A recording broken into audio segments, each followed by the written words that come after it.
If I walk in here and I see you, you're wearing a shirt that says medication abortion is extremely safe and effective. And I say, can I get some? No. I can't say anything. If I were a regular person, I would say something like, a person can go to aidaccess.org and obtain medication abortion without needing a prescription and have that shipped to them regardless of whether it is a legal state or an illegal state, but that person is running a lot of risk of surveillance and should be very careful. That would be something I could say if I were a regular person. I am not a regular person, so I cannot say that to a patient. I cannot say that to anyone.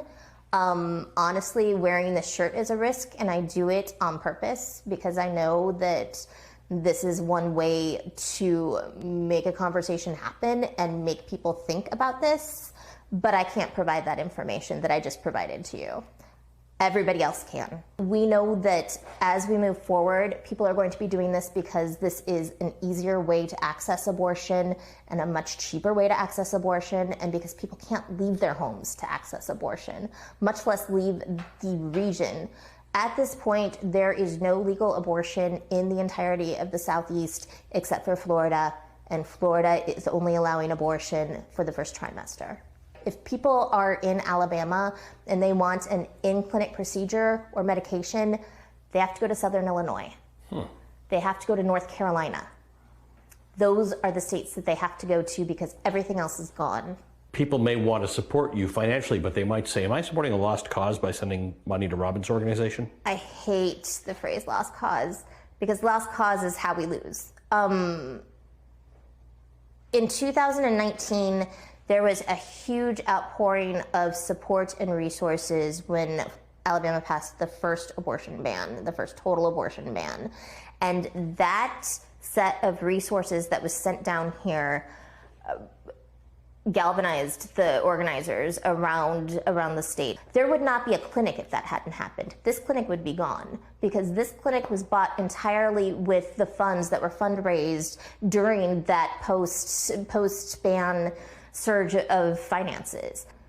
We still need resources. We ended up with $180,000 worth of donations in that first 2 weeks after abortion became illegal.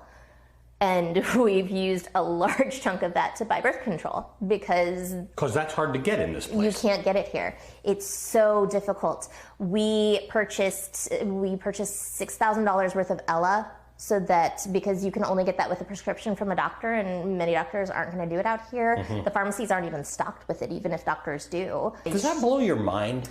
It's that in 2022, if you arguably don't like abortion and you'd like there to be fewer unwanted pregnancies, shouldn't the corollary be that there's lots of birth control available? A large majority of people who are very actively anti-abortion, like the people who are writing the laws, the people who are protesting in front of the clinics, the people who are doing the actions to make it disappear, they believe birth control is wrong.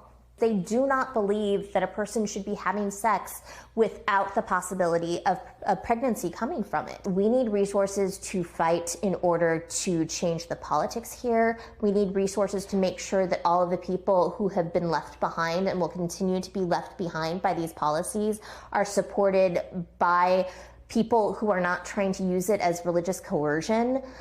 We need to be able to have pregnancy centers that provide care for pregnant and parenting people that do not make you go to a Bible study class in order to get your bassinet.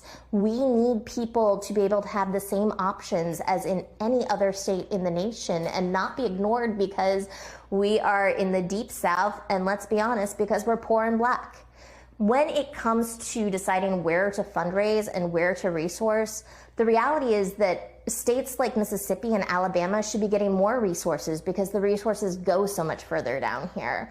But instead we get less of them because we are getting money from essentially blue state gatekeepers who decide that they would rather give it to organizations that they know and people that they understand. And honestly, I believe there's a bit of implicit racism in it, in this idea that Black-led organizations, Southern organizations, those people won't spend my money properly, so I'd rather give it to this organization to disperse it to make sure it's used well.